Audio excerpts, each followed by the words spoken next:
is something very strange and unique. So there must be something very unique about this being called Sai Baba. But he looks like an ordinary person, okay? And he just walked there, you know, and he's just so simple. And just a plain robe, and he comes and, you know, takes letters from people. Bhagavan Baba has never left the shore of India, except for Uganda. But yet, I met devotees coming from all over the world. Iraq, Iran, Japanese who hardly speak English, Germans who hardly speak English, people from Russia, UK, Hong Kong, Taiwan, Singapore.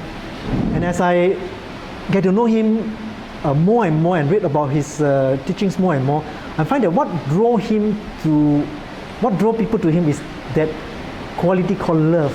Okay. Who is Sai Baba? To me, Sai Baba is the most unique and greatest phenomenon of the 21st century. I believe that the individual transformation is very, very vital. Baba said we must change ourselves, we must transform ourselves before we can transform the world.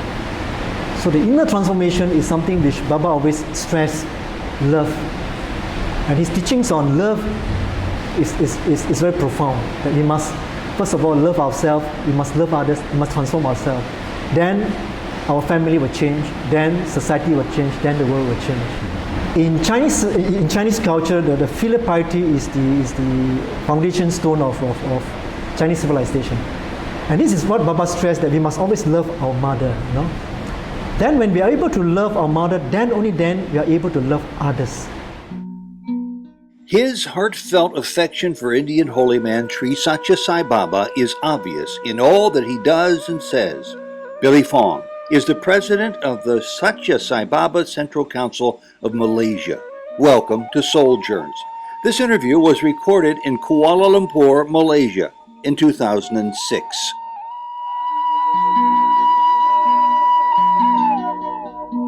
Billy Fong, it's a pleasure to be talking to you today. This is the 4th of January 2006. We're in Kuala Lumpur, and if anybody hears some extraneous sound behind us, we're in the middle of what I would call a monsoon. Monsoon rain. You would call it an afternoon shower, probably. That's right. Billy is the president of the Sathya Sai Baba Central Council of Malaysia, and it's truly a pleasure to speak with you. And I know you could talk at length about the organization, but I'm initially interested in how you became drawn to Sai Baba, your personal story.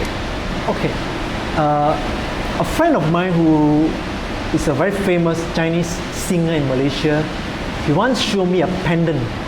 On one side was the image of Kuan Yin, there's the Chinese goddess of mercy, and on the other side was the image of Baba. And she told me that Kuan Yin has reincarnated on earth, and he's now has taken the form of Sai Baba, and he's in India. And he said this Sai Baba can materialize powder, and this powder is used for healing people. And he said that this being now called Sai Baba has got amazing powers.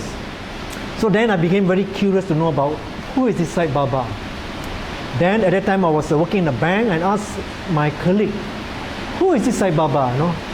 So, you know, and I asked around, and then suddenly one day, a colleague of mine who is a non-Sai devotee passed me a book, Journey to God Part 1, written by J. Jagadisan.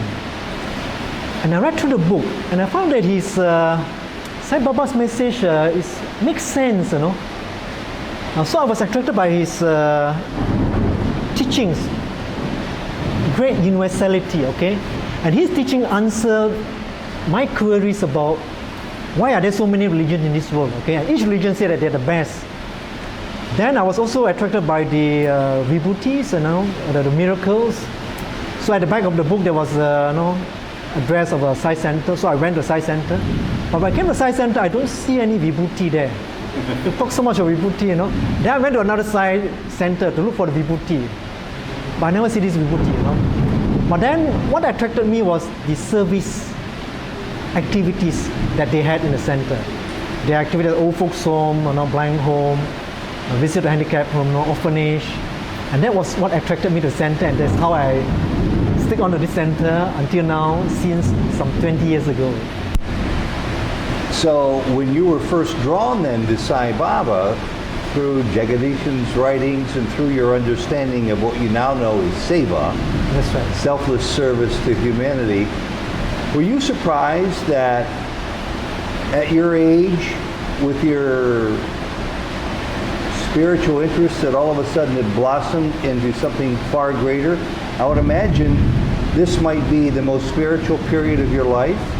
And are you surprised, and those who know you and love you, were they surprised to see this transformation in you? Before I came to know Baba, I used to read books written by Paramahamsa Yogananda. So there's this, I think, spiritual yearning inside me. I used to read books like Lopsam Rampa, and during my school days I tried to practice, stuff like, astro traveling, all this stuff, So when I came to know Baba, and I think what struck me was that I was given the opportunity to do service, and that struck me a lot. But surely the tradition that you came from must have put a certain amount of focus on service to others as well. I mean, that's not a brand new concept, is it? That's right. I was basically a born Buddhist. Although I go to the Buddhist temple, but at that time, the service was emphasized in the temple that I went to. So when I came here, the opportunity was there for service. And then what was it about your further understanding the Sai Baba that continued to keep you interested? Was it long thereafter that you met other Sai Baba devotees, or that you made the pilgrimage to Puttaparthi to meet this man for yourself, whether it was in Whitefield or Puttaparthi? What was it that advanced your interest? Okay, when I first came to Sai Baba, I started reading a lot of books about him. Then after about a year, then I told myself that I must go and see him, to explore him. So I went there and I stayed there for 21 days, And at that time I don't know anyone, so my routine was early morning, go for darshan, omkar, and I came back, I hardly talked to anyone. As the days goes by, then I find a kind of a cleansing inside me, that there's something seems to touch my heart, that there's something which I must do in life, And I remember, before I... Baba speaking. Then I met devotees who told me, Baba materialized, pendant, gold chain, and one devotee there told me, my mom came to see Baba, and Baba materialized a very thick gold chain for her, Then almost coming to a time where I was about to go back, so I wrote Baba a letter. Baba, I hope you can materialize a chain for me, a pendant for me. And at that time I just got a job in the bank, and I hope Baba you take care of my career for me, okay? I wrote a letter, okay? I waited for him to come and take the letter, But then he didn't come and take the letter from me. Then something inside me tell me, okay, that if he is the avatar of the Kali Yuga, you must ask something very precious from him. You must ask something that's worthwhile from him. Why do you ask all these things from him? So what happened is that I wrote another letter, I threw away the letter, okay? I've gone Baba, okay, I want to do your work, I want to be part of a mission. Please change me from a street dog to a street light. To a street dog from a street dog? From a street dog to a street light. And what happened is that, and I know the letter, he came and took the letter. Then after I came back, at that time I was a very a quiet devotee, I wasn't very active, Then when I came back, then Brajega, then one day he came to me and told me, Billy, I'm looking for a youth coordinator. Okay, I'd like you to become a youth coordinator. So that was how I become active in the center and in the organization. And I must say that I found that I benefited a lot by being in the organization, because it offers me a lot of opportunity to improve myself. As I become more involved, it helps in my spiritual development. And from then until now, I've been very active. I think the blessings that I have is that I have Brajega as my mentor. So I've been following him for many, many years, been his secretary in many of projects. And that's how I stay on. I think the leadership is very important, okay? Brother Jacob been a charismatic leader. So this is where I think for our Sai movement to grow in the world, the center leader is very important, that he must give a lot of love, which I find in Brother Jaga. Brother Jaga, as you refer to him, is known around the world because of his love of Sai Baba, Jagadishan. He's written many books. He has lots of ways of helping to spread Baba's love and Baba's purpose here. How is knowing Baba and having Jaga as your mentor help to change your life? When people ask me frequently, it's interesting to hear about the stories of Baba materializing rings, but how has Baba transformed your life? And I find that a very curious question, and so I'm asking you too. I think what is most important is the teachings of Baba. The teachings of Baba is something that is self-transforming. And I was lucky to have Jaga with me as my mentor, because he during Bhajan he will explain the inner significance of Bhagavan Baba's teaching. And he put it in a very simple way that you understand. And he leads by example, I remember once I went to the old folks' home, and we are supposed to feed the old folks, and that was my first visit there, So I was holding the bowl. I wasn't too sure what to do, and Jaga came along, come, let's feed. And he showed by example how we should feed the old folks. So that's how I learned from him so much. So now you are, I'm sure, undoubtedly a mentor to other new people to Baba. Oh, I am still learning. I hope to. A basic question that many people like to hear the answer to is, who is Sai Baba? Okay, who is Sai Baba? To me, Sai Baba is the most unique and greatest phenomenon of the 21st century. I remember my first trip to India, okay? For me, my expectation, this Baba is God. When they come out, there must be you can feel a surge of energy and there's some aura, but he looks like an ordinary person, okay? And he just walked there, and he's just so simple, and just a plain robe, and he comes and takes letters from people, and then as I observe him, okay, I find that when I was in Puttapati, okay, why I say that he's the most unique and the greatest phenomenon of the 21st century, because why?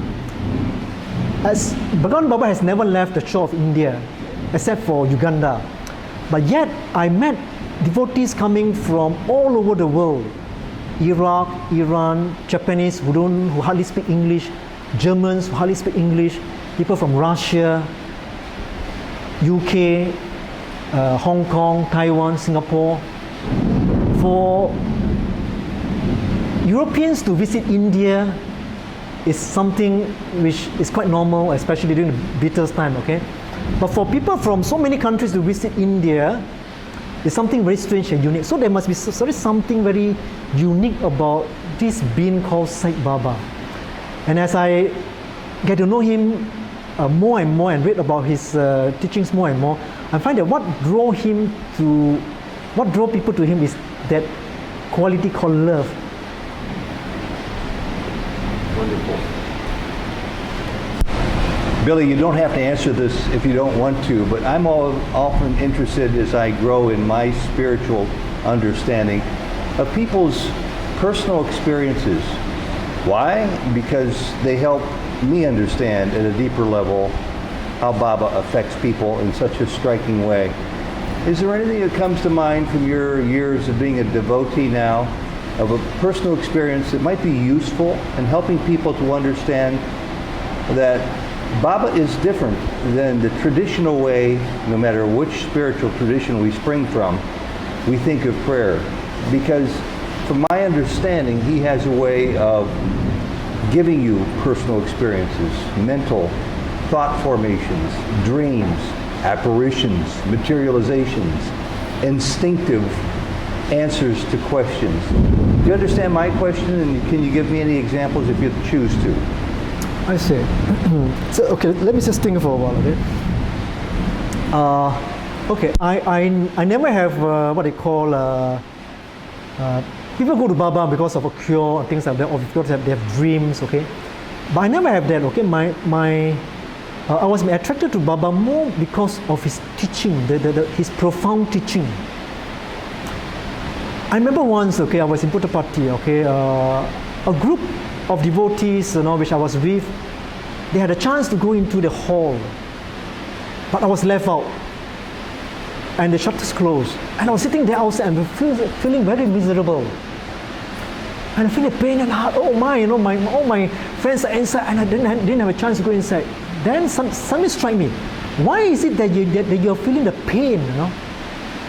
As I examined closer, then I felt that, is it because of the quality of envy, jealousies, Then that struck me, okay, Bhagwan Baba wants us to leave our negative qualities, okay.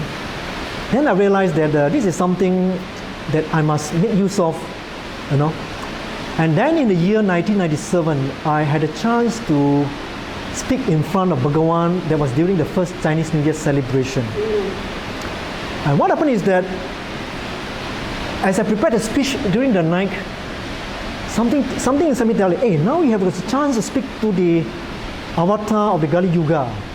You must ask him for something. You must ask him for something, okay? So at the end of my speech, during the Chinese New Year speech, I said, Bhagawan Baba,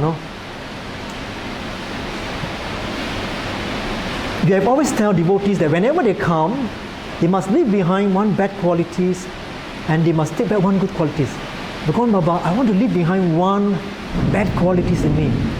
That is, Bhagawan Baba, I've got this little, in fact, I was speaking in front of 30,000 people. I got this little quality of jealousy and envy, which I want to leave behind, And I want to take back this quality of patience with me, Bhagawan.